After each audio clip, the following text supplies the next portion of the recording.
গরম গরম ভাতের সাথে এরকম একটা রেসিপি থাকলে আপনার এক প্লেট ভাত যে কখন শেষ হয়ে যাবে আপনি কিন্তু বুঝতেও পারবেন না। আজকে আমি চলে আসলাম সেই ধরনের একটা সিম্পল রেসিপি নিয়ে, ঢ্যাঁড়স আলুর পাতুরি। আমি বলবো মাসালা পাতুরি।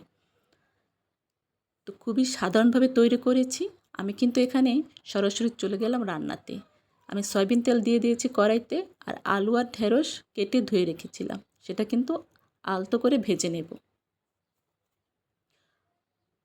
এরপর আমি 1 চিমটি লবণ আর 1 চিমটি হলুদ দিয়ে দিলাম। খুবই সহজ আসলে রান্নাটা। যারা নতুন রাঁধুনি রয়েছে তারাও কিন্তু খুব ইজিলি এটা তৈরি করে নিতে পারেন। তো আমার ভাজা কিন্তু প্রায় হয়ে গিয়েছে, আমি এটা তুলে নেব। এরপর আমি একটি শুকনো মরিচ দিয়ে দিলাম সেই তেলেই। তারপর আমি দিয়ে দেব পেঁয়াজ। পেঁয়াজটা কিন্তু একটু লালচে হয়ে গেলে আমি বাকি মশলাগুলো অ্যাড করব।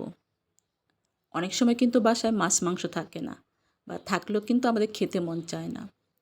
এখানে আমি 1 চা চামচ আদা রসুনের পেস্ট দিয়ে দিয়েছি, তারপর দেব একটু পানি। এখানে খুব বেশি মশলার দরকার হয় না আজকের এই রেসিপিটি তৈরি করার জন্য।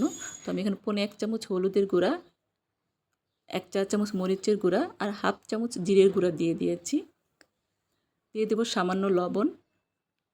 তো ঘরে যখন মাছ মাংস থাকবে না, বা থাকলেও আপনার খেতে মন চাইবে না, আমাদের কিন্তু প্রায় রুচির পরিবর্তন হয়, তখন কিন্তু আপনি এই রেসিপিটি তৈরি করে নিতে পারেন।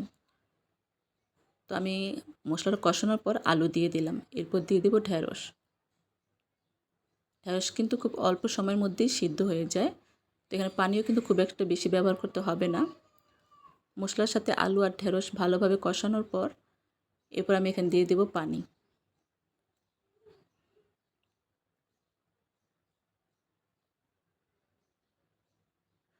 আমি এরপর ঢেকে দেব। আর সর্বশেষ যেটা দেব সেটা হচ্ছে ম্যাগি ম্যাজিক মশলা। আসলে এই খাবারটাকে দ্বিগুণ স্বাদ করার জন্য এই ম্যাজিক মশলা কিন্তু অনেক দরকার। আর সর্বশেষ দিয়ে দেব ধনেপাতা।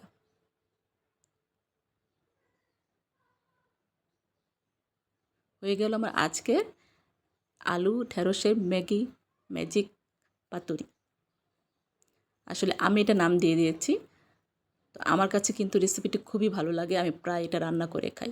তো আপনাদের ভালো লাগলে কিন্তু অবশ্যই কমেন্টসে বলবেন, আর লাইক কমেন্ট শেয়ার করবেন। আবারও চলে আসবো নতুন রেসিপি নিয়ে।